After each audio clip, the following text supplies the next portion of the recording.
Ndagushimiye nkwifurije kugubwa neza no kugira amahoro kwema kubana n'umuco wacu TV hamwe na radio televiziyo Nuru ya Mashariki. Turi ku itariki ya 31 z'ukwezi kwa mbere 2025. Tuje mu makuru yacu mu burasirazuba bwa Repubulika ya Demokarasi ya Kongo. Na makuru mugezweho nanjye umushakamba fatanije na Sentama muri amahoro, mwaramutse neza? Mwaramutse neza mushakamba muraho? Yego turaho, turashima Imana. Natwe turaho turakomeye. Muri Kongo ngo bikomeje kugenda bidogera aho mama wa Giseke dari kurira. Bamwita Marta, mama Marta. Niko bamwita ubundi nibyo zina ryitwa Marta Tshisekedi. Yarize kubera umuhungu we ibyo amukoreye arimo azambya mu gihugu. Muranamuvumye niba ko ibintu bitaraza koroha. Muramuvumye ariko ntawamenya byahinduka. Bapfumu numvaga ngo yajyaga amushakira ntabwo bahinduka bakiyunga birashoboka. By'umwana na nyina byo ntango bijya bihinduka buri kanya. Ariko kenshi byaravuzwe ko biboreramo uriya mukecuru uyobora kiriya gihugu byagiye bivugwa cyane. Ngo amugirira ngo agira n'abapfumu wajya amuhereza cyane rwose.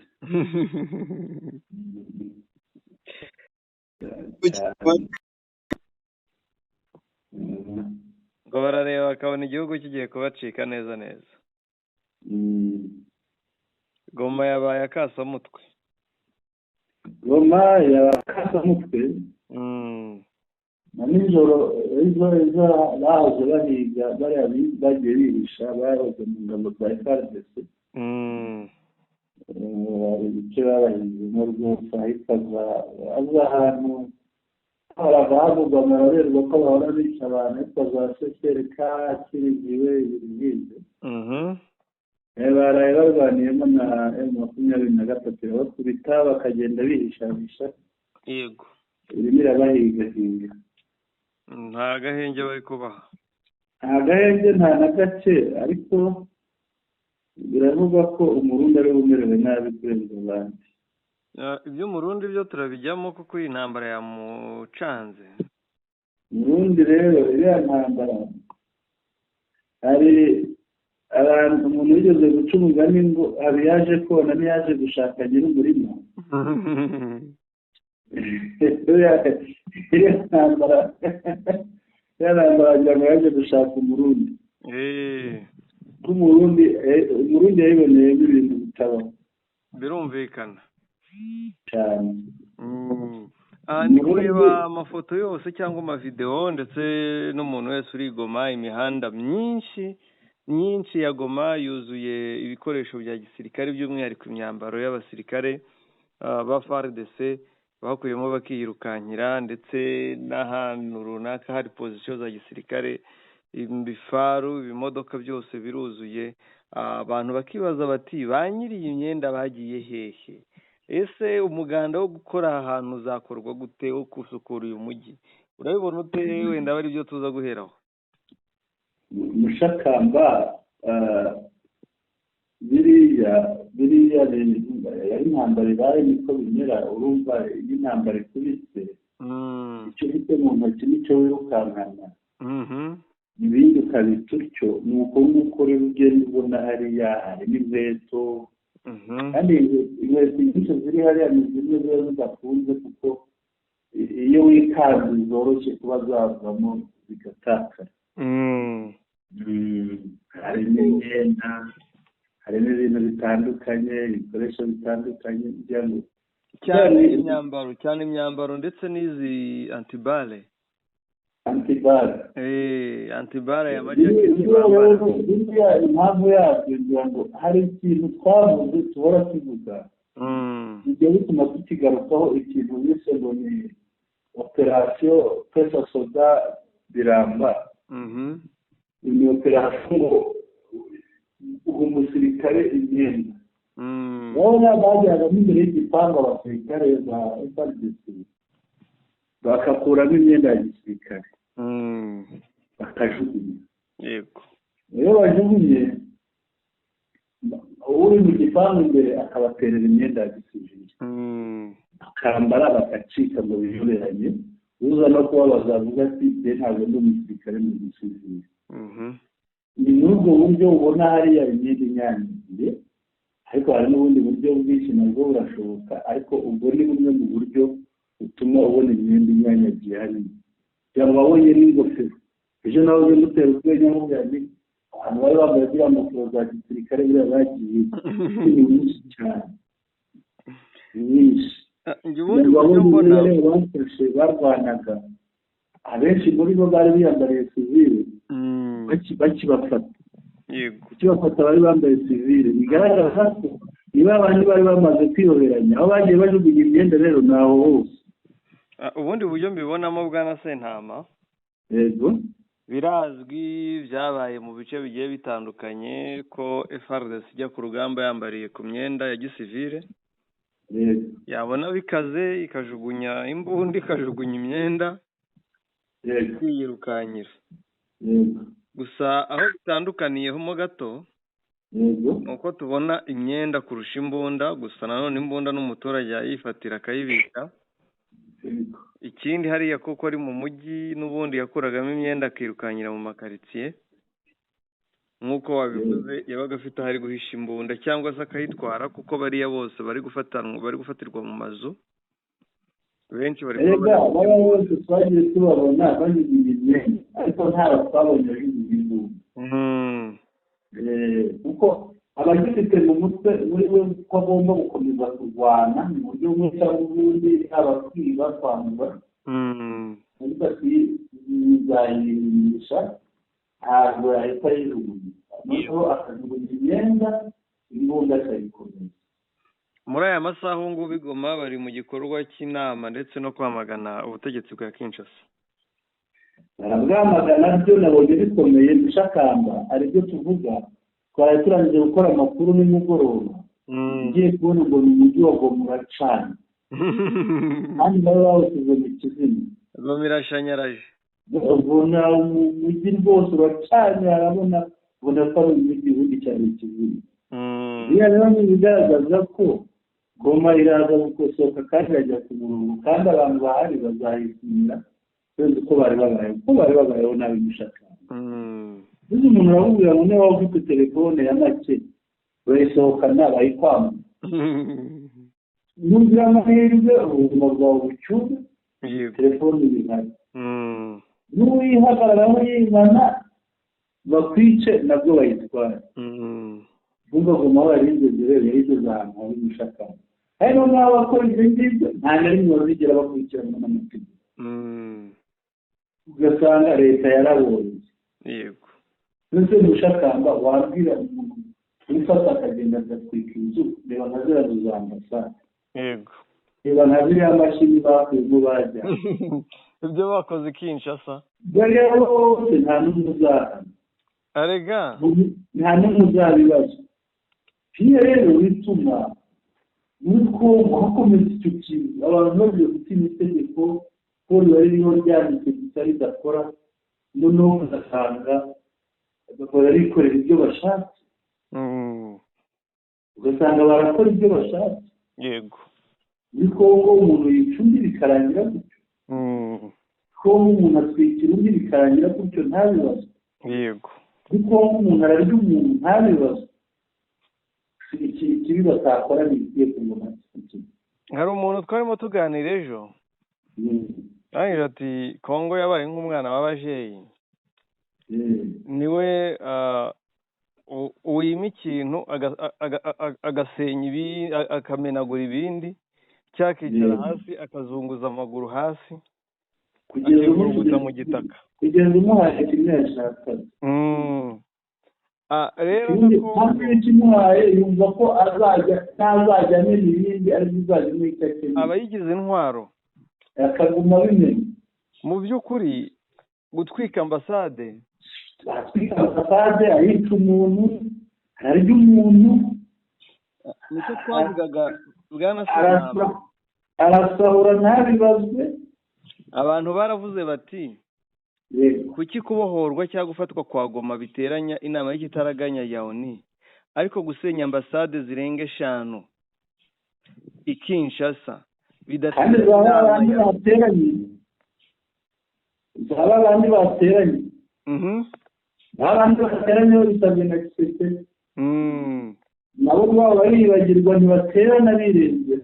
Mu by'ukuri gutera z'iyi ambasade bigeze hariya bakazitwika byari bisobanuye gutwika ibyo bihugu, byari bisobanuye kubigabaho igitero. Ni igitero ugabye ku gihugu. Yego, ariko ibyo bintu birabaye ari ikintu gikomeye kimeze nka mpuzamahanga, iyo miryango ntiteranye. Ariko kuri Goma abanyagihugu bari kubohoza, abaturage baho bavuze bati turabakeneye, ndetse Goma yafashwe ntihabamo imyigaragambyo. Iyo abaturage bajya dakeneye M23 cyangwa M23 uri gukora ibibangamiye abaturage, bari gukora imyigaragambyo bigaragambiriza M23 yinjiye mu mujyi wa Goma. Ariko Goma yarafashwe, barangije bakora inama y'ikitaraganya, nubwo ibyavuyemo bitabujije intare za Sarambwe gukomeza umugambi wayo, ndetse imaze gufatwa wa mwana w'abajeyi ajya kwivuruguta amenagura ibintu byose Kinshasa. Yarabimenaguye, amambasade yaramenaguye, amazu yaratwitse, yarasahuye n'ibikoresho byo muri za ambasade byose. Ukibaza ukuntu ibi bihugu by'umwihariko ibyatwikiwe ambasade, nubwo hari ibyatangiye byahagaritse ingendo bikanasaba abaturage babyo kuva muri icyo gihugu, nka Leta Zunze Ubumwe za Amerika, nk'Ubufaransa ndetse n'ibindi. Uganda niyo yabikoze bwa mbere, ariko bagakwiye guhita bafatira Kisekedi ibihano, kuko biriya byose byabaye Kisekedi abishaka. Ko byakagombye kumera mushakamba, ariko sinzi biriya bihugu sinzi icyo bikora. Ibihugu bikora ibintu binyuranye n'ibyo bakagombye gukora ushize mu gaciro. Yego, ubona umuntu atwika kandi bagira icyo bavugaho banamwamaganye. Ubu kano kanya hari Goma hari ibikorwa bitandukanye byo kusana, usibye ibyo kwamagana Kisekedi biri gukorwa n'abaturage bashima ko AFC yabatabaye, ariko hari ibikorwa byo kugarura amazi, buri karitsiye ibona amazi, ibikorwa by'umutekano byo byatangiye gukemuka, ndetse n'ibindi bikorwa byo gusubizaho amaradiyo avugira mu mujyi wa Goma, akorera mu mujyi wa Goma, n'amateleviziyo byose, kugira ngo ubuzima bwongere bugaruke. Ariko bwana Sentama, urabona izi mbohe zikiri mu mujyi wa Goma, by'umwihariko imbohe mpuzamahanga, ibyazo birabibihe, herezo rirabiriye.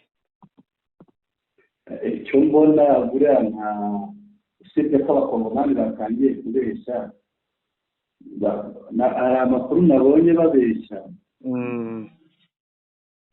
aho nabonye mu kanya babeshya ngo bariya abazungu bariya ngo bariya basubijwe iwabo, ngo bariya ngo ni abari bazanywe nawe mu 2023. Ariko rero ubundi nakubwiye ngo niko biri bugende. Ikiganiro twaragikoranye, ikiganiro twaragikoranye, narabikubwiye nti abangaba bari buze kuvuga ngo M23 yirukanye abacancuro bayo. Ariko icyo mbona ndabona nabo baza gutahana kuri ibihugu byabo kandi bidashaka kubacyura.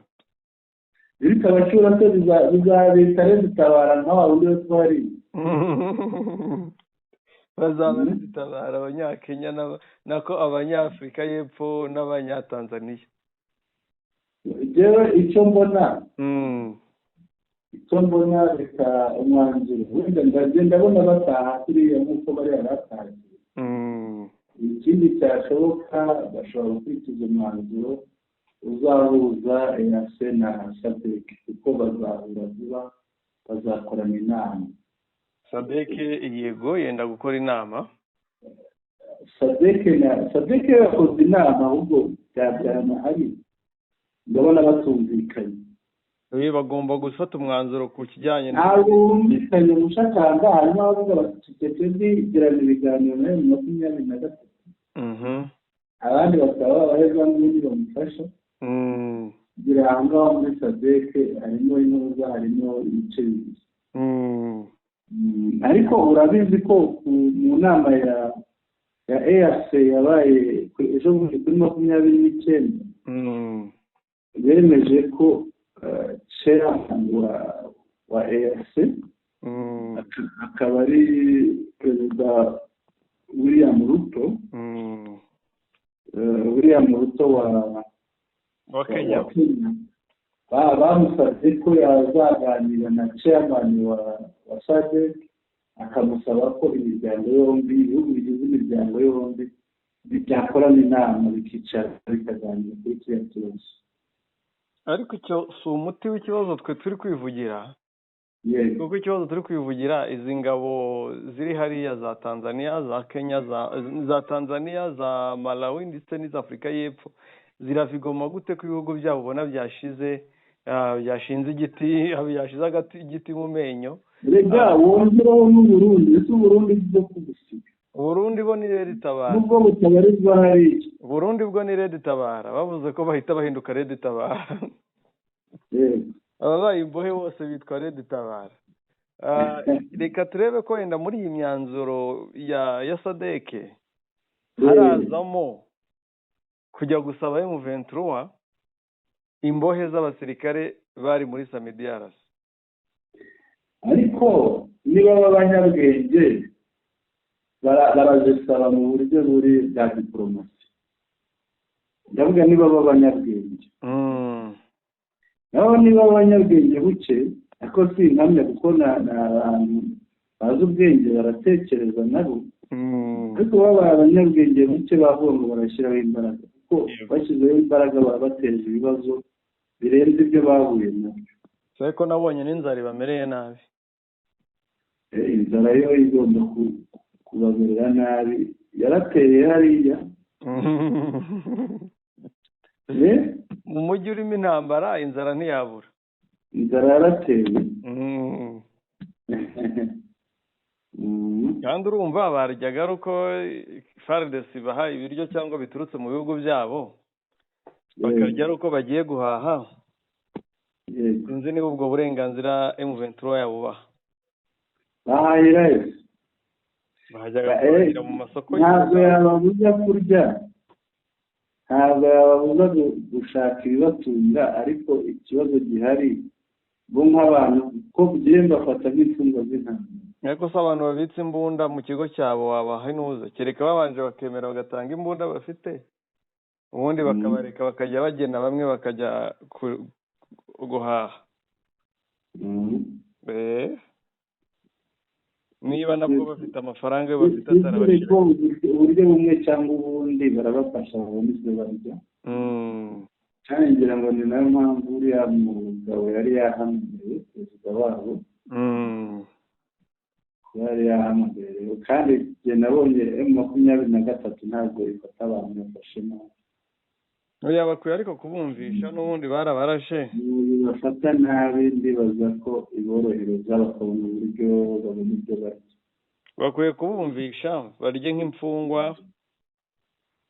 bahabwa uduhungure MONUSCO ijye batekera ibazanire itereka aho ngaho ibahere mu madirishya. Twirebereye ingingo ubundi tuzinjiremo. Ingingo tugiye kuganiraho, ingabo z'u Burundi zari zije gukura M23 ahitwa Nyabibwe ni muri Kivu y'Amajyepfo. Ariko Nyabibwe tubibutse ko ni centre nini ifite ibice bibiri, ikora hombi, ikora kuri Masisi, igakora no muri Kivu y'Amajyepfo. Ifata bombi, ifata muri teritwari ya Karehe n'iya Masisi. Zajugunywe mu Kivu n'amasasu ya M23. Bari baje kurwana rero n'ishakamba. Ngo yari raporo. Ingingo ya kabiri, gufata Goma kwa M23 bikomeje gusebya no gutesha ikuzo Afurika y'Epfo. Yari igihangange muri Afurika. Naho n'umugabo ntihabwa intebe mushaka. Ingingo ya gatatu, minisitiri w'ingabo wa repubulika iharanira demokarasi ya kongo yavuze ko imbwirwaruhame yavuze imbwirwaruhame yakopeye muri filime. Ni ukuvuga yavuze amagambo y'abandi. Yego. Noneho ingingo ya kane turaza kureba uwahoze ari perezida wa Afurika y'Epfo Thabo Mbeki yatanze umuti w'ibibazo bya repubulika iharanira demokarasi ya kongo. Ushakamba uyu musaza w'inararibonye cyane, kugira ngo igihe cye ni nabwo kiriya gihugu giheruka umuperezida ubona ushyira mu gaciro. Abandi bagiye bakurikiraho bazuma abandi. Zuma akiri muri gereza mu butabera, sinzahari ari mu nkiko. bariya wabonaga hari abantu hari ikintu babura. Yego. Rero ikiriho uyu musaza ntabwo yasibye kuvuga kuri ntabwo yahembye kuvuga kuri kiriya kibazo cya repubulika iharanira demokarasi ya kongo, yakivuzeho inshuro nyinshi. Reka twinjire mu ngingo zacu. Ingabo z'u Burundi mu kiyaga cya Kivu ngo byagenze bite? Ziriya ngabo rero ngo zateguye ramforo, zumvaga M23 ngo ishyize imbaraga kuri Igoma, bakirengagiza ko M23 ifite abasirikare bahagije. Noneho zohereza ramforo, Mossad ufite imbaraga ngo kujya kubita M23 kugira mu gihe bari kwishimira ko bari Igoma ariko banamburwe bimwe mu bice byo muri Karehe. Ntibyaza kubagwa neza kuko byaje gusanga M23 iri maso, ikabasanganiza urufaya. M23 yaje kubimenya kuko baje, ngira ngo urabizi ko uraza kutubwira aho bihurira na za Kinyezire n'ibindi bice bimaze byafashwe muri iyi minsi. Ariko icyaje kubaho nuko intare za Sarambwe zabamenye ko baje, nazo zibatega mbushi. Birumvikana banyuraga ku nkengero z'amazi cyangwa ku nkombe. Noneho intare za Sarambwe nazo zitereka nze tubagote, inzira tubasigira n'iy'amazi. Babahasa umuriro, basubira inyuma bagasanga hari undi muriro, bajya imbere bagasanga undi muriro, bakomeza barebe haruguru bakabusanga umuriro, bisanga aho kugwa mu mazi ari umurambo yagwa mu mazi ari muzima, yabasha koga agakira, atabishobora agapfa. Nuko byaje kugiye kurangira hafi ya bose banazwe mu Kivu, wari umubare w'abasirikare bagera muri 200. Abarundi baraziye mu Shakamba iriya ntambara, ntabwo bizaborohera pe. Bivuze uti turaza kumva icyerekezo icyo ari cyo, icyerekezo kigana Nyabigere, Kinyezire iri hino. Yego.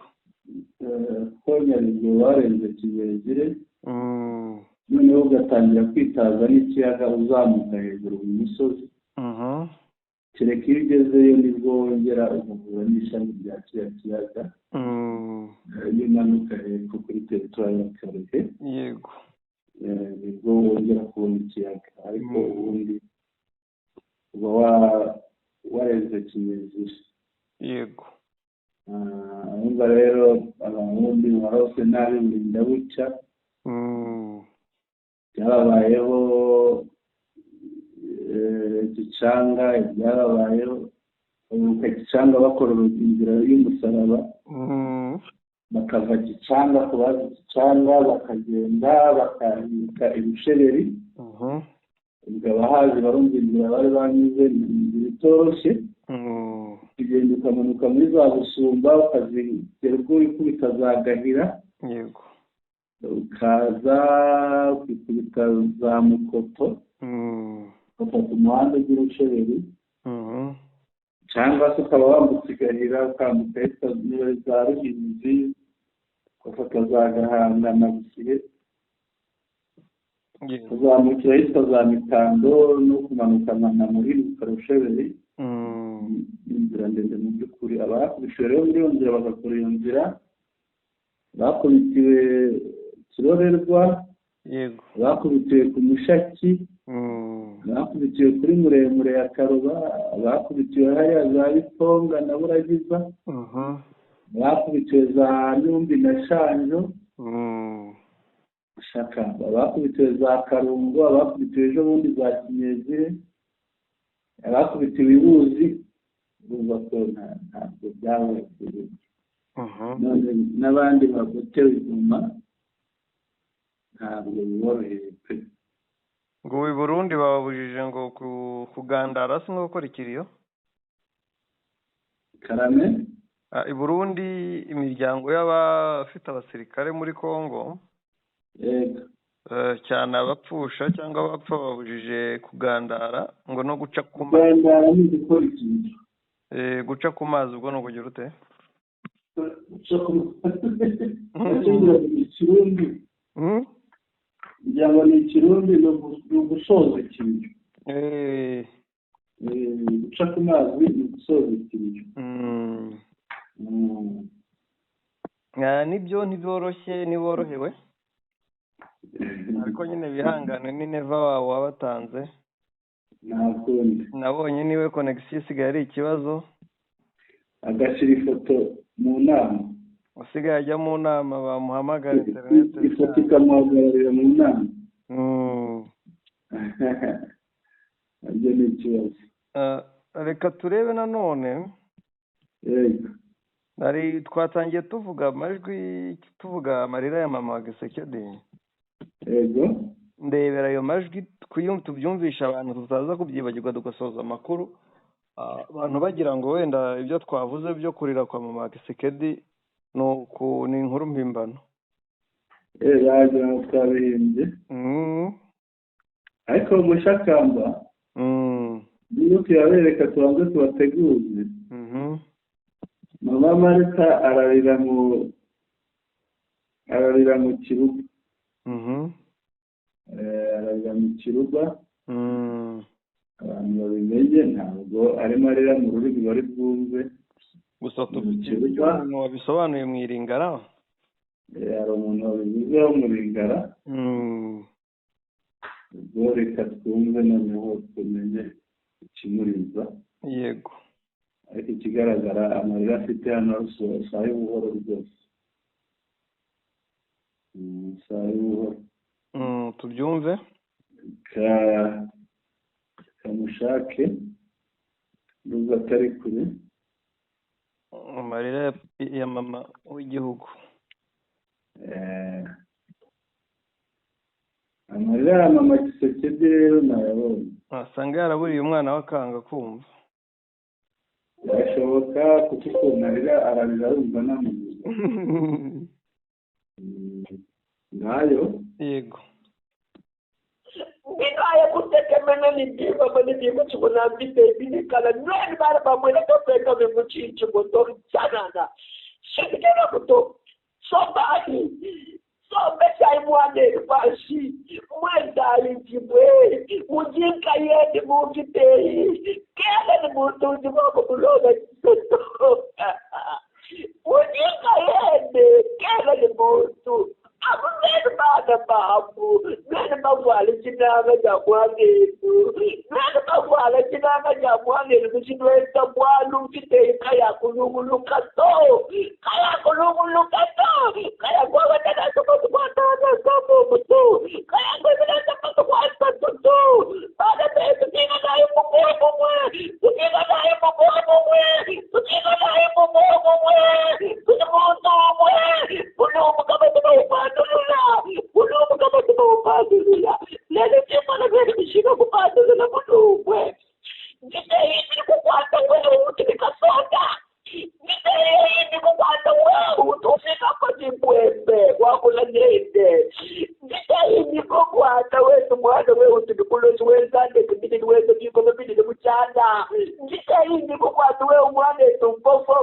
se famesse uri mês de nome que tipo mais babu era para botar lá mês de nome já quando pensa sabe não se sabe se focar mês de nome que não se sabe trabalho não leva aí de casa guarda o de passe boca para não logo de casa já de tudo de quapo guarda o de passe muito logo de casa já de danga guarda de nada de cara muito tipo ele diz guarda o de guarda eu dadi misalnya pergi semuanya aku yang tidak besar gue boleh kita ada jauh bapak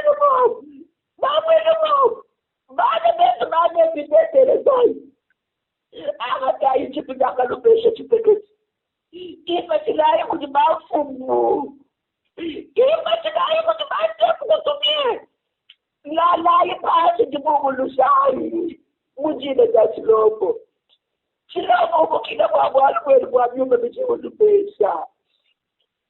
Disse aí, mas ele agora não podia exprimir o adinanga. Exprimir o adinanga, eu estou te vendo. Então, eu não sei o que eu disse, cara, já. Diga lá, se eu vou com ele, não com ele, babu de baixinho. Kita nyanga tu mulungu. Kani no beza. Bafika bele bade bazazi njini lomba kani kulaya babu kani kulaya sila ibila obuku nizambi minji mumanye ni kuchibonesi sila munji kaya nyumani nizambi eko apupeshe menji nilume kumarapeshe isolo apupeshe menji nilume kumarapeshe isolo dada eko melecheka nyakuti Mbala pesa idadi kwa shimokoni yake. Mushakamba. Ndakumva cyane ndumva amarira y'umukecuru wa Gisekedi. Ayo ni amarira y'umukecuru mama Gisekedi. Kandi nta kindi kimuriza. Nta kindi kimuriza ikigaragara ni uko umuhungu we arimo gukora nabi arimo gukorera igihugu nabi twumva umuntu bisobanura noneho nawe udufashe iringara ndabizi uraryumva yego reka twumve Son Kabila buzumbo bate Kabila ntabwo yishe igihugu kikeri biso pouvoir kikakuteri yadusigiye ubutegetsi ntabwo yishe igihugu yadusigiye ubutegetsi babu papa Gerson yonsi eloko mama tezolela ati urebye n'ireba ikirimo kiriza mama leta akamugire pe akamugire na mwana naye mama ati arimo aravuma igihugu arimo aravuma umwana we shakamba ngo arimo aravuma Gisekedi biri byakomeye amakolela boye eza ko toza baluba te mbele muluba moko mibale misatu baza awa bainterpretere biso mama wana azolela nini azoloba nini na chiru abaruba bari aha ngaha badusemurire batubwire uriya mubyeyi arimo ararezwa n'iki ko arira mu kibuga badusemurire batubwire ikimuri epesika pasi mingi igihe cyanjye akababaro byagahinda kenshi epesika pasi mingi igihe cyanjye agahinda kenshi ubundi umubyeyi nk'uriya arira tika koloba boye nazambi kireka kuvuga utyo byanteye agahinda kenshi paro bien feri tuvuge gahoro tuvuge gake tuvugire hasi no kuvugira hejuru kandi tuvuge neza ati Felix ntajya yumva Gisekedi ayoka kate perezida ati ntabwo ajya yumva perezida wa repubulika ya Kongo ayoka kate donc amipesi na ye moko apeiza ati igihugu yaracikabije wagira ngo nice ngite independance pays de la peuple congolais ati igihugu ni icy'abaturage b'abanyekongo Papa Gerson Lakini Gershon reka kuvuga kila wasete bongole mawa yo kan shika ka pinde ka yakunya shika tuzai no banga ari convaincre ibyago birarangiye twahindura aho ngaho gushaka amapirizi audio wowe ndiwe ntabisobanuraho icyo nabivugaho ariko ni amajwi abiri iryo jwi rindi ntabwo ribisobanura hari ijwi oya nta jwi ribisobanura yego icyaha atangira amubwiraga ati ntabwo uri bunyemeze igihugu yego ikiriho ni uko hagiye hanze amajwi ya mama Gisekedi arira n'agahinda n'ubundi iyo umubyeyi ngo atababaje umwana atababaje adashimishije umubyeyi bamutera agahinda ngibyo bya Gisekedi ubwo ngira ngo biragaragaza ko Gisekedi na nyina batameranye neza ntabwo n'undi uriya mubyeyi ngo yamye amutegeka ibikora uca ibikora uca ariko biriya urumva ibyo arimo akora ubu urumva ko ntabwo abyumva FDL yarushije ijambo umubyeyi ku muhungu we inama za FDL zasumba iza mama we birumvikana twakwikomereza tukajya no ku yindi ngingo reka dukomeze iyo ngingo tuyizeho tujye kwikurikiraho ikurikiraho iravuga iti gufata Goma ari 23 bikomeje gusebya no gutesha ikuzo Afurika y'Epfo yari igihangange muri Afurika ese ibi nibyo uvuga uti byakomeye mu bitangazamakuru byo muri Afurika y'Epfo buriya magambo ngira ngo buriya nibyo mpamvu bavuga ngo umuhanga aricecekera akirinda kuvuga uyu mugabo Ramaphosa yakoze ikosa rikomeye cyane ryo kuvugana na nyakubahwa perezida wa Repubulika y'u Rwanda none agashyira hanze ibyo bavuganye yabigoretse ikosa si ukuvugana nawe yego ikosa ni uko yahize akabeshya agashyiramo ibinyoma mu byo avuga ko bavuganye agashyiramo ibinyoma niyo avugana nawe akicecekera iyo aceceka cyangwa akanagaragaza ibyo bavuganye nyakuri byari ariko we noneho baravuganye bamaze kuvugana ashyira hanze amagambo avuga ko ariyo bavuganye iryo ni ryo kosa aranabeshya ati namuhaye oningini zo kwiyama kwihanangiriza iryo ni ryo njye nakwita ikosa avuga n'ibindi byinshi bitari ibyo bavuganye numva yarabeshye uraterera aho ngaho aravuga ati twavuganye iyo yicecekera nka Tanzania cyane urabona ko kwicecekera kwayo nta nicyo bitwaye nk'ubu ntiwamenya ngo perezida wa Tanzania yavuganye n'u Rwanda cyangwa ntibavuganye buriya Tanzania ni iteye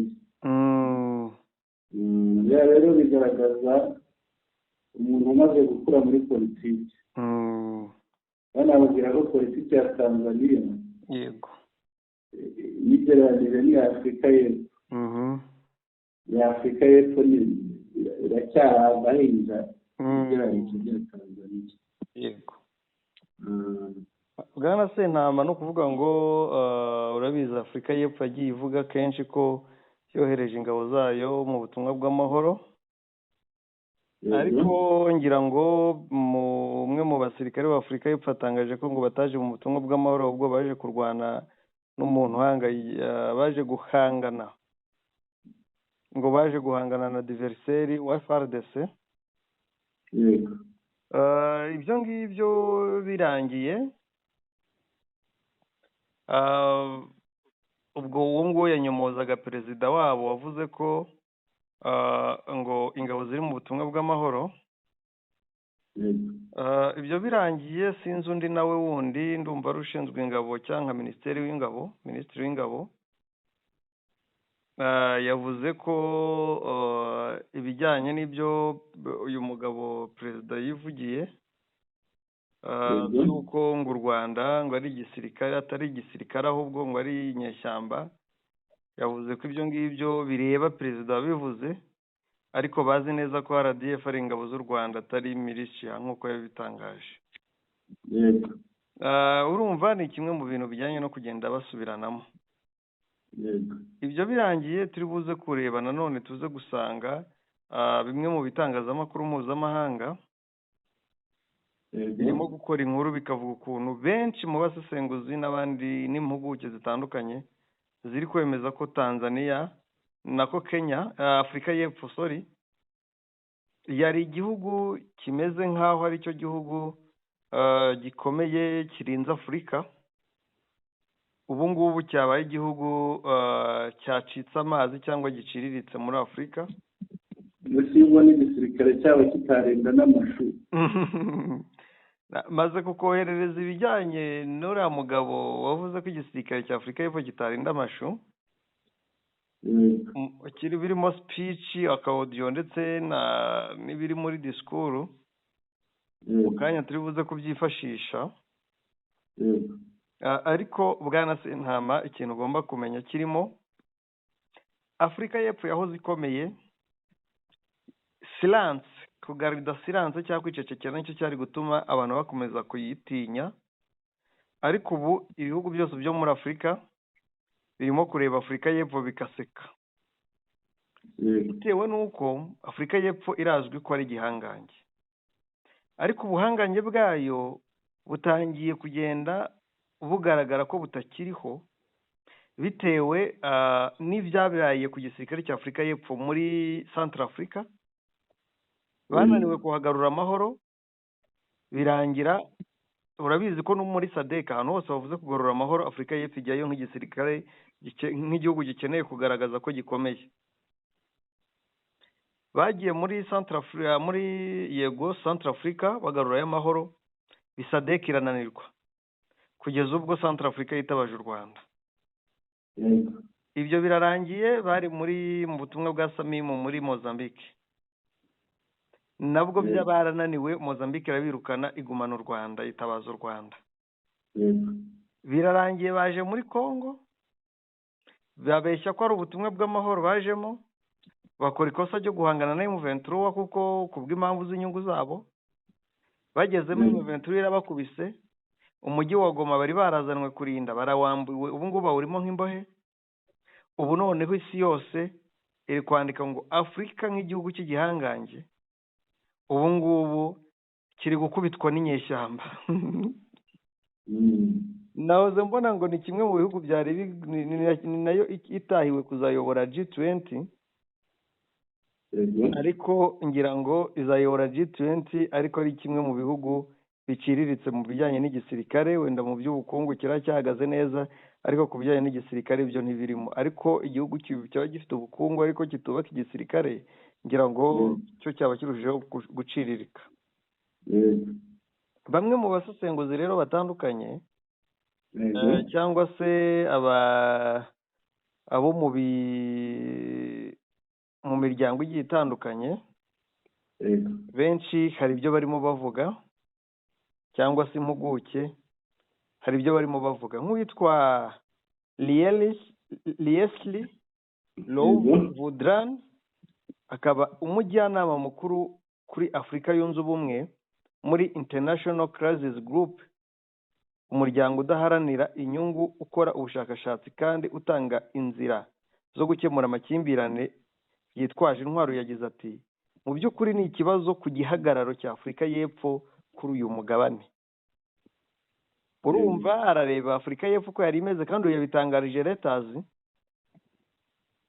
Ati irindi kosa ryabayeho nuko Afurika y'Epfo yagiye mu magambo cyangwa amagambo yashatse yaremye amagambo, perezida Afurika y'Epfo yaremye amagambo yo guhangana na perezida w'u Rwanda, kandi bose ari abasirikare, ari abaperezida bubashywe muri Afurika.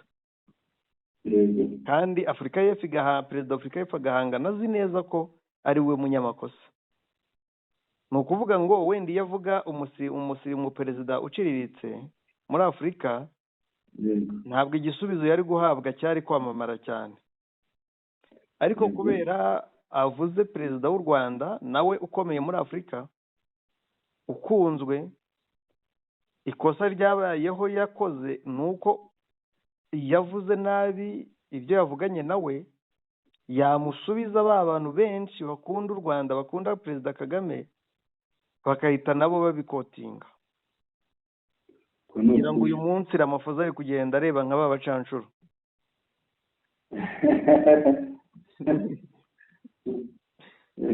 Niko bimeze kuko hari kugera hose biri kuhita bigaragara.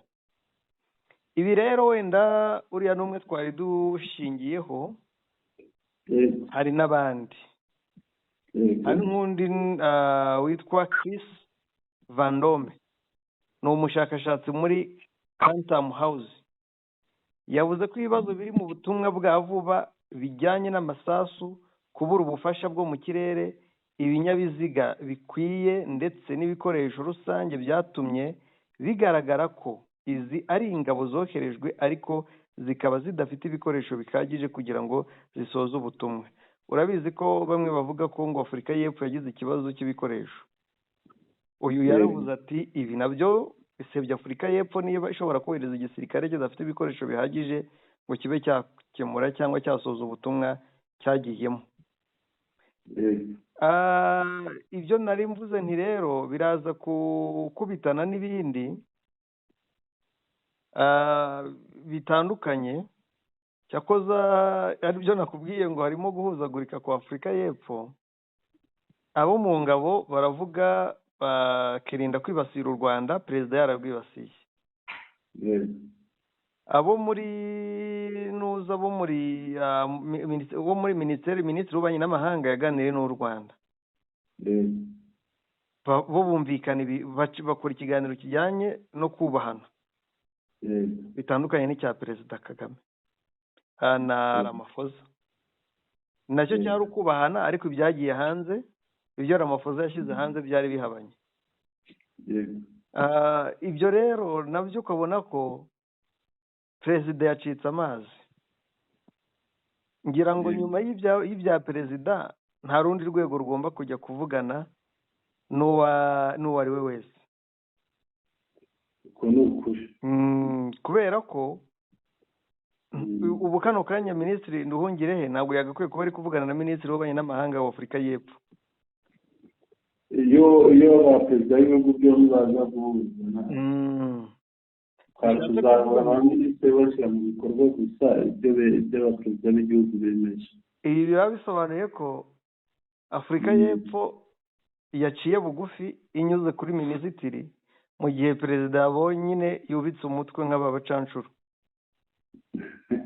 Ariko bitewe n'ubwibone bwe, hari n'abo bazavuga ngo nawe ngo afata kuri ka banki ngo Kisekedi yawe yarakamutijeho, aramugenderera cyane byashoboka, usanga yarakamuhaye nk'impano.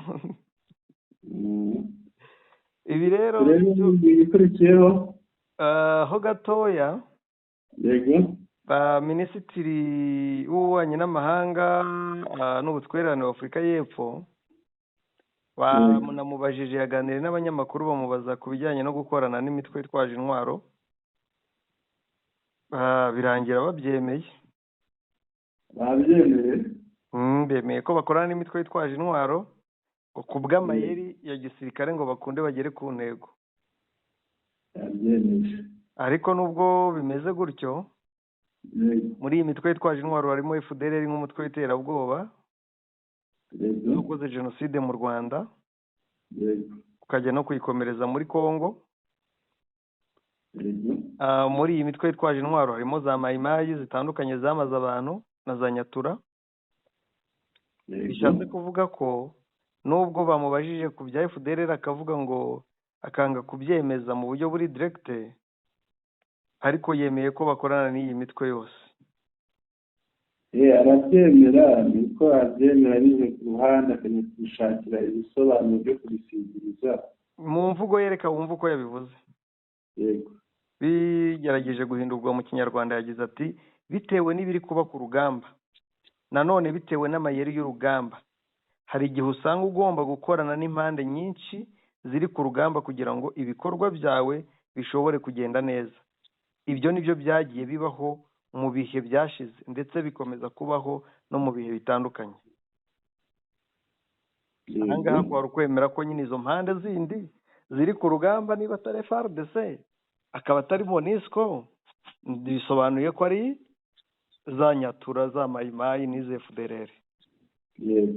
Ibi rero ni ugucika amazi ku ruhando mpuzamahanga ku Afurika y'Epfo yari igikomerezwa na Rugamba Sipiriyani yigeze aririmba nako birazwi, si n'ibyo tugarukaho cyane, birazwi ko Afurika y'Epfo ari igihugu cy'igihangange muri Afurika, ariko niba cyakozwe mu jisho na M23 ntibyoroshye. Icyo nshaka ko dusorezaho kuri iyi ngingo rero ni uko ureba nuza nkoherereje ya Yuriya Julius Malema yatangaje ko nta gisirikare Afurika y'Epfo ifite cyo guhangana n'igihugu icyo ari cyo cyose.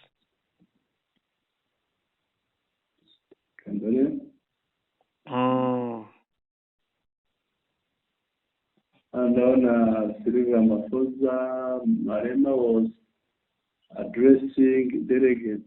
Yakoherereje kano kanya gasoza rwose. Julius Malema nakoresha akavideo nkohereza n'inuza ku buryo dushobora kureba aya magambo ye, byaba na ngombwa tugakoresha tugashyiramo na video.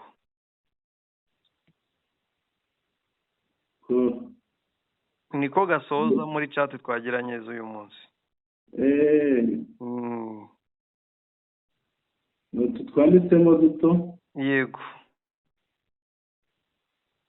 Bya postinzwe na ENCA. Yego.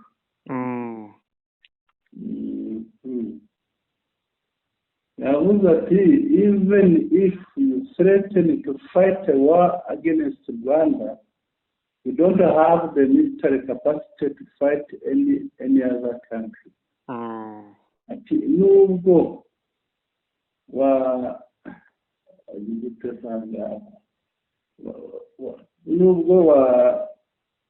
no kugaragaza ubushake bwinshi no gutera abantu amagambo batera ubwoba, nubwo wakomeje gutera ubwoba ko ushaka kurwana intambara n'u Rwanda, nta basirikare dufite bafite ubushobozi bwo guhangana n'igihugu icyo ari cyo cyose.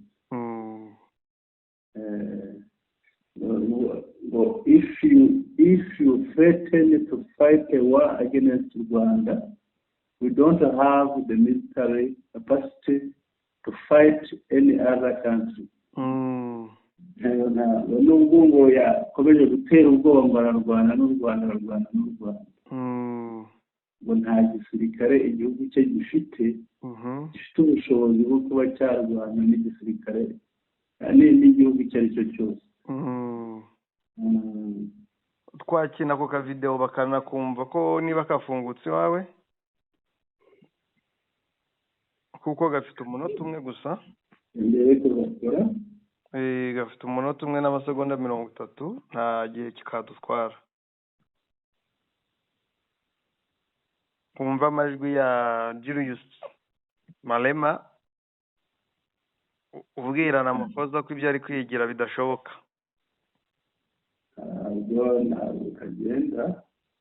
Gusa uyu Malema yasabye yari yarasabye Ramaphosa inshuro nyinshi gukura ingabo muri Kongo zitarasebye igihugu.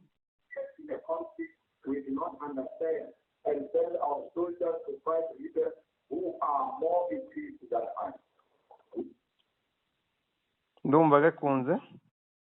Karakunze. Bikangatangire. Neza. Yego. Yes, in a conflict we do not understand and send our soldiers to fight leaders who are more equipped than us.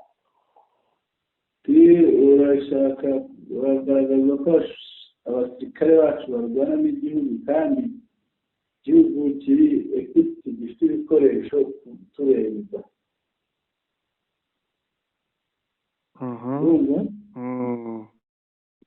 We are being humiliated in DRC and threatened with war by President of Rwanda because our role of peace in the DRC is questionable because there is no peace. That is. Kuba igihugu cyabo kiri muri Congo n'ibyo cyakora ngo biteye kwibaza rwose biteye kwibaza cyangwa yarangiye ishakamba dushaka twa leta. ngira ngo ikigaragara icyo umugabo avuga ni uko ntabwo ashyigikiye ibyo Perezida Ramaphosa avuga.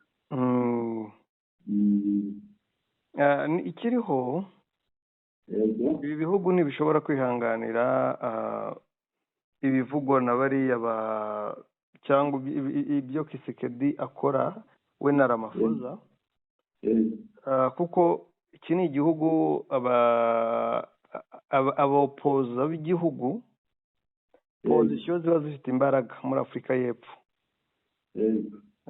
ku buryo zishobora kwanga ibintu. Yego perezida ashobora nka perezida wadahangarwa bwe burakora ariko bituma acika intege cyangwa acika amazi. ngira ngo mu matora yashize byarigaragaje aho uyu perezida Ramaphosa byamusabye kwisunga andi mashyaka, kujya kwinginga andi mashyaka ngo bashake icyo bakora.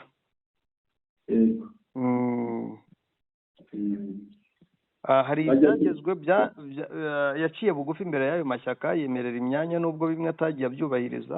yageze aho ariko ntiyabikora. ibi rero bishobora kuzarangira biteye igitutu uyu mugabo bakanamusaba kuba yava ku butegetsi igihe kitaragera, manda itararangira, kuko nibikomeza gutya ntabwo abanyafurika y'Epfo bazemera gukomeza gusiga icyasha ko igihugu cyabo gikomeza guseba ku ruhando mpuzamahanga mbene kano kageni. kuko ushobora gusanga ejo bundi bavuze bati cyangwa bagiye kureba bagasanga Afurika y'Epfo itagifite ubushobozi bwo kuba muri G20 ikarangira itayoboye G20 kandi ariyo yari itahiwe kuyiyobora. rero ibi ngibi biri mu bintu bishobora nako byatesheje ikuzo Afurika y'Epfo ku buryo ingaruka zabyo zishobora kuza kuba mbi cyane kuri Afurika y'Epfo. noneho igitutu cy'abanyapolitiki b'Afurika y'Epfo bagendeye kuri ibi ngibi byabaye kikaba gishobora gutuma Afurika y'Epfo Perezida Cyril Ramaphosa agira manda ingoma irura cyane. ngira ngo noneho twakomeza no ku yindi ngingo.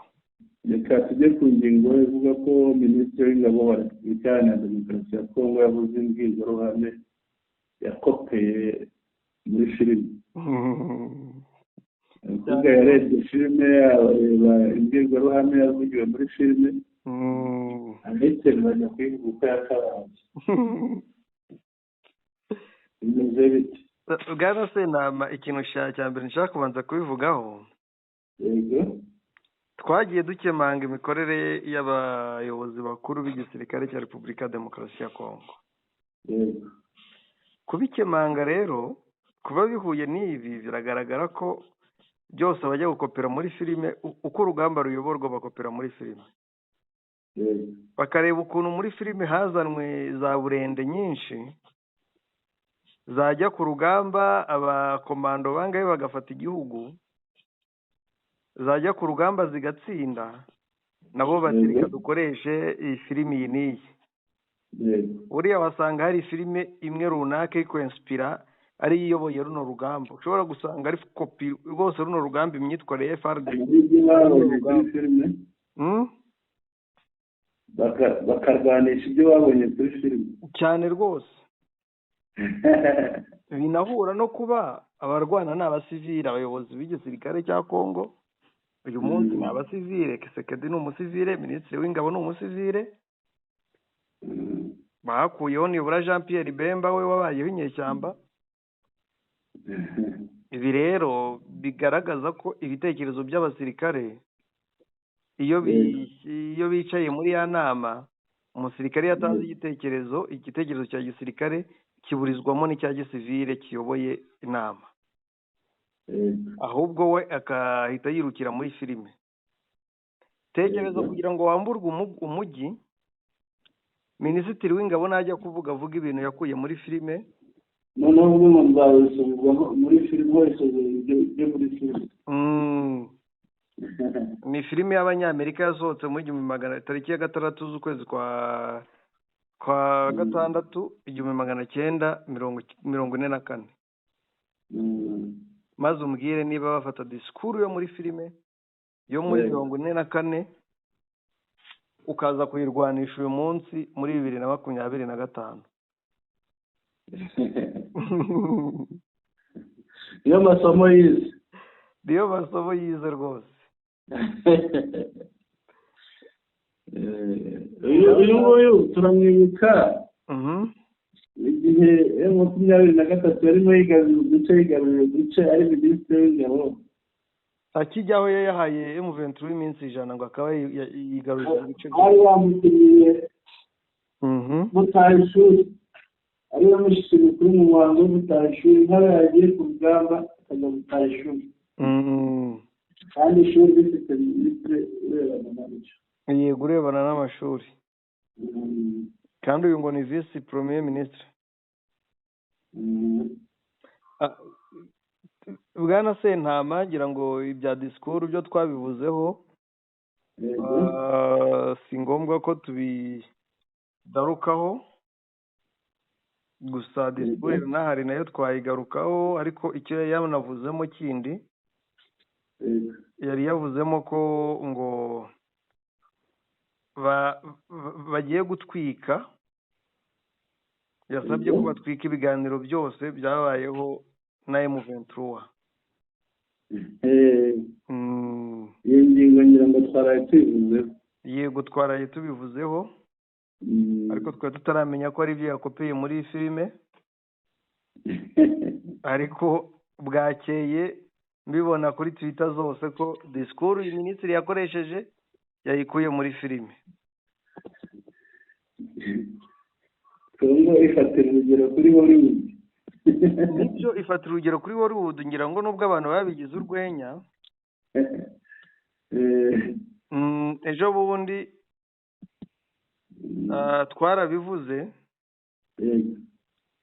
twarabivuze, ngo Cirumwami yashatse kwigira Rambo mu Bisheke,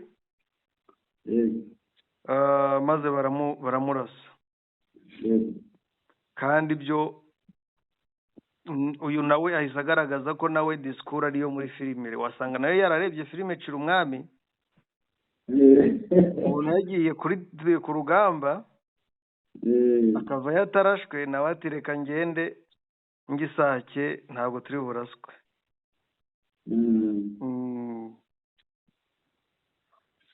Turakomeza Mushakamba, uyu mukinnyi wa filime tumuveho ni Rambo mu Bisheke. Rambo mu Bisheke. Reka tumuveho tujye ku ngingo isoza, nayo tuyiganireho tugire icyo tuyivugaho Mushakamba. Yego. Ni ingingo igira iti uwahoze ari perezida wa Afurika y'Epfo Thabo Mbeki yatanze umuti w'ibibazo bya Repubulika Iharanira Demokarasi ya Kongo. Yego. Yavuze iki? Uyu musaza w'inararibonye yavuze ko ikintu cya mbere gikenewe mu burasirazuba bwa Repubulika ya Demokarasi ya Kongo ari uko leta ireka kwirengagiza inshingano zayo mu kurinda umutekano w'abanyekongo bavuga Ikinyarwanda. Agaragaza ko nubwo bavuga ururimi rw'Ikinyarwanda ari abaturage ba Repubulika ya Demokarasi ya Kongo kandi bakwiye uburenganzira nk'ubw'abandi banyekongo bose. Ni ibitekerezo cyangwa n'imbwirwaruhame yatanze ubwo bari mu biganiro byabereye mu kigo cy'ishuri cyitwa Thabo Mbeki Africa School of Public and International Affairs, TM School, ishuri ryigisha ibijyanye n'ubuyobozi, politiki, ububanyi n'amahanga na diplomasi ryo muri University of South Africa, UNISA. Mbeki yavuze ko muri Repubulika ya Demokarasi ya Kongo hari ikibazo kimaze igihe kirekire ariko kitarakemurwa kugeza uyu munsi ku mpamvu z'iki gihugu zo kwirengagiza inshingano ku baturage bacyo ahubwo kikazigereka ku bandi. Yagaragaje ko hari ikibazo cy'abaturage bo mu burasirazuba bwa Repubulika ya Demokarasi ya Kongo cy'abanyekongo bavuga ikinyarwanda. Icyakora ikibazo gihari kikaba gihari kuva na kera no ku butegetsi bwa Mobutu Sese Seko. Repubulika ya Demokarasi ya Kongo ikaba yaranze kwemera ko abo baturage ari abanyekongo by'ukuri. Nubwo bavuga ikinyarwanda ariko ni abanyekongo. Ni inshingano za buri guverinoma yose ya Kinshasa kurinda no gufata kimwe iki gice cy'abaturage bo mu burasirazuba bwa Repubulika ya Demokarasi ya Kongo nk'abandi banyekongo bose. Mbeki yibukije ibyabaye ku butegetsi bwa Mobutu aho uyu mugabo yari yarahejeje inguni agaragaza ko abo banyekongo bavuga ikinyarwanda ari abanyamahanga. Ibintu byakomeje kugenda uko kugeza n'ubu. Yagize ati ni nko gufata igice cya Afurika y'Epfo wenda nk'abo mu majyaruguru y'uburengerazuba bavuga igisetswana mu buryo butunguranye ukumva abandi baturage ba Afurika y'Epfo bose bavuga ko abo atari abanyafurika y'Epfo. Mbeki yashimangiye ko ibyo byatumye havuka imitwe nka Mayimayi n'indi yo mu burasirazuba bwa Repubulika ya Demokarasi ya Kongo yagiye igerageza gutiza umurindi gahunda ya Repubulika ya Demokarasi ya Kongo yo kumenesha abo bavuga ikinyarwanda. Yavuze ko nka Mayimayi yashinzwe igambiriye kugirira nabi abanyamurenge ndetse igambiriye kubamenesha ikabohereza mu Rwanda kandi ari abanyekongo. Uyu wayoboye Afurika y'Epfo adaciye ku ruhande yasabye ubutegetsi bwa Kinshasa ko bukwiye kurinda abaturage. Ati ni abanyekongo ntabwo ari abanyarwanda, ni abanyekongo bavuga ikinyarwanda. Uretse icyo kandi Mbeki yavuze ko bikomeje gutuma uburasirazuba bwa Repubulika ya Demokarasi ya Kongo buzahara ari uko ubutegetsi igikomeje gutuma uburasirazuba bwa Afurika y'Epfo uburasirazuba bwa Repubulika ya Demokarasi ya Kongo buzahara ari uko ubutegetsi bwa Kinshasa butagera ku baturage bo muri iki gice gihana imbibi n'u Rwanda ukomeje uko bikwiye. Ati ufite guverinoma ijegajega cyane mu burasirazuba bwa Repubulika ya Demokarasi ya Kongo. Bisobanuye ko imitwe yitwaje intwaro yiyongera ikayogoza ibintu. Agaruka kuri M23 Mbeki yashimangiye ko ubutegetsi bw'i Kinshasa budakwiye kurwanya uyu mutwe uharanira uburenganzira bwawo bwo kubaho no kuba mu gihugu cyawo. Ati nutabarinda ni ikintu nshaka ngo twumve abantu bumve neza. Yagize ati nutabarinda M23 izahoraho, izashaka intwaro ziyifasha kwirwanaho. Icyo kibazo cy'ubuyobozi bujegajega nicyo kiri muri Kivu zombi kigakomereza muri Ituri n'ibindi bice. Ngira ngo uyu musaza n'inararibonye kandi yigeze abaho umuhuza mu bibazo bya Repubulika ya Demokarasi ya Kongo n'iyi mitwe. Rero akomeje gutanga ukuri n'umuti w'ibibazo mu gihe cyose akiriho. Nibyo mushakamba udakemura kiriya kibazo, nibyo ibyavuze ni ukuri. Usubira inyuma mu mateka ubona ko Kongo irashushanya ikavuga iti tugiye kugikemura, bakajya mu mishyikirano bakagira ibyo bumvikana. Bya bindi bumvikanye biri bushyirwe mu bikorwa, leta ntiyemere ko bishyirwa mu bikorwa, hakongera hakavuka undi mutwe. Kuko ugiye kureba ukavuga ibyo FNDP yagiye yarwanirira cyangwa RCD, yego, uzasanga neza ari bimwe bya M23, kereka wenda n'ibigenda byiyongeraho bitewe n'ibihe biba byahindutse. Uzasanga bafite ibintu bahuriyeho, bafite ibibazo bimwe. Rero bivuze ngo wa mugani wa Mbeki uriya musaza Tabundiki kudakemura kiriya kibazo bivuze ngo abariho barimo bararwana n'abejo bashobora kurwana kandi barwanira kiriya kibazo kiriya abandi barimo barwanira. Yego. Birasaba rero ko Tshisekedi yumva akabyumva akabishyira mu bikorwa, byanamufasha guhoza nyina umubyeyi we ariya marira. Yego. Urabona se n'ubundi byose bifitanye isano na Afurika y'Epfo. Yego. Urabona igitekerezo cya Julius Malema cyo kuvuga ko ingabo zigomba kuva muri Kongo zigataha. Yego. N'imvugo za perezida. Yego. Hazagerwaho ikihe, hazatsinda ikihe muri ibyo? Mushakamba tubanze turebe imvugo za perezida Mbeki Ramaphosa. Yego. Ni kimwe twakwita guhanyanyaza. Kandi uhanyanyaza mu by'ukuri ibintu byakunaniye. Iyo byakunaniye rero byiza urarekera, kuko cyane cyane nka biriya biba binaniranye kuko harimo intambara, harimo n'abo bihitana. Nk'ubu byonyine wamubaza uti abasirikare bawe bagiye muri DRC ubu barishye, hamya neza ko nawe ubwo atabizi, kandi niba nabizi ntabwo byifashe neza. Yego. ahubwo rero abantu bakomeze babe muri buriya buzima kirita mushakamba abantu bakora ibintu bize mu bwumvikane, kandi nta buriya jewe Ramaphosa mufata nk'uko uyu munsi umubyeyi yaba afite nk'umushumba. Noneho wa mubyeyi akitaba Imana agasigara n'imitungo ye. Yego. Abana bajya kugabana bamushumba ati nanjye nawe ndi umushumba mugombe muzore kugabana. Je niko namubara. Nta Kongo nta kintu ayirebaho, Kongo ni y'abakongomani. Yenda agira amahirwe abana bagahangirana. Yego.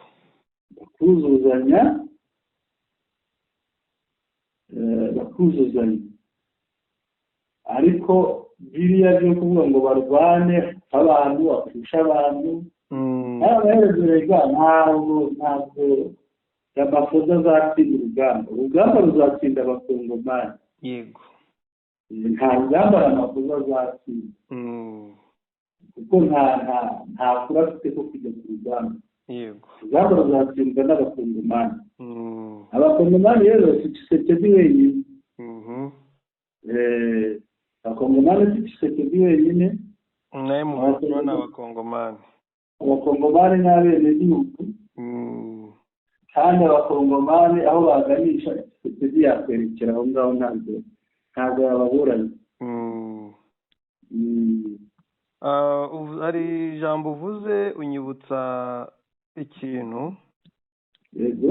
Wahoze ari umugaragu. Yego. Wahoze ari umugaragu w'umwami w'u Rwanda waciriwe imahanga wa Kigeli, uherutse no gutanga. Yego. Akaza gutabarizwa mu Rwanda. Yego.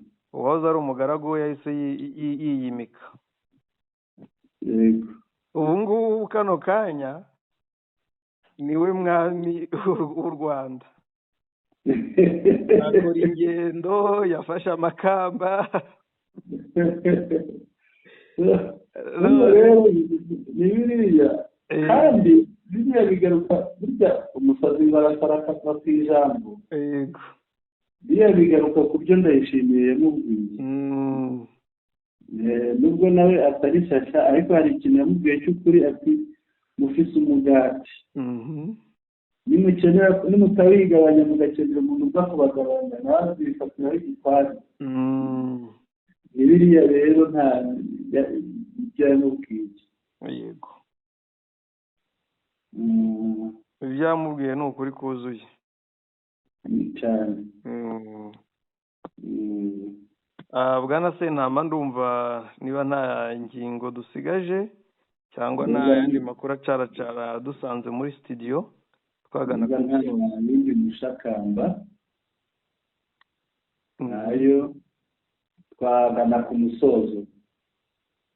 Tugana ku musozo njye icyo nakongeraho, yego, maze kubona ko Goma ari umwe mu mijyi ikomeye ya Kongo cyane, kuko ukurikije uburyo kiyasajije Kongo biragaragara ko M23 nimara na Goma ukwezi, yego, Kongo izaba isigaye nta jambo. oya n'ubu ntabyo n'ubu ntabyo mushaka. Rwose Goma nimara ukwezi cya mbere aba bahungu bazaba bayigize paradizo. Nta muturage wo muri Goma no mu burasirazuba uzaba ugikeneye kongera kumva na radiyo y'i Kinshasa. n'ubundi ntabwo bayumviriza, ubundi ntabwo bayumva rwose. Kandi uguhumuka n'ibyiza abaturage b'Igoma bazaba bamaze kubona kwakira, bazagenda babibwira abo mu yindi mijyi, banagende barambirwa Kinshasa. yego, bagende bayikura mu mutwe birangire bityo, babone ibyo byiza kuguma kuriya, ahubwo noneho aba ari byo baharanira, usanga abantu ari byo bashaka kurenza uko bavuga bati dusubire kuri Kinshasa. nahise nanabihuza n'uko Goma yihagije. Goma ntikeneye Kinshasa ngo irye, Kinshasa ntikeneye Kinshasa ngo ibone umuriro, ntikeneye Kinshasa ngo ibone amazi, ahubwo Kinshasa niyo ikeneye Goma cyane rwose. reka ngushimire. urakoze cyane. urakoze. reka dusoreze aha ngaha dushimira abari badukurikiye, abakurikirana amakuru yacu.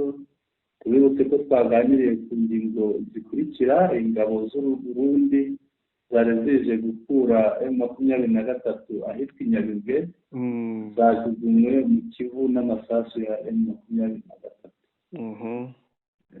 gufata Goma kwa M23 bikomeje gusebya no gutesha ikuzo Afurika y'Epfo yari igihangange muri Afurika. Minisitiri w'ingabo wa Repubulika Iharanira Demokarasi ya Kongo yavuze imbwirwaruhame yakopeye muri filime. ikindi rero nacyo twasorejeho, uwahoze ari perezida wa Afurika y'Epfo Thabo Mbeki yatanze umuti w'ibibazo bya Repubulika Iharanira Demokarasi ya Kongo. izo nizo ngingo twaganiriyeho. dushimira abari badukurikiye, turabashimiye cyane, kandi turabibutsa abatarakanda subscribe kandi kandwa rimwe gusa, bakande like ikandwa rimwe kuri buri kiganiro, kuri buri makuru, bakande share ikandwa inshuro ushaka bitewe n'umubare wabo ushaka gusangiza amakuru. ikindi batwandikire babinyujije muri comments kugira ngo twakire ibyifuzo byabo, ibitekerezo byabo, nyuma zabo ko birushaho kutwubaka. cyangwa se cyiza rero ya Sentama ushakamba mikuru yawe. Urakoze cyane Bwana Sentama, bari badukurikiye bose turabashimiye. Mwakoze kubana n'Umuco Wacu TV hamwe na Radio Televiziyo Nuru ya Mashariki. Mugire umunsi mwiza, kandi tunabifuriza abari mu Rwanda n'Abanyarwanda kuzagira umunsi mwiza w'intwari ku munsi w'ejo.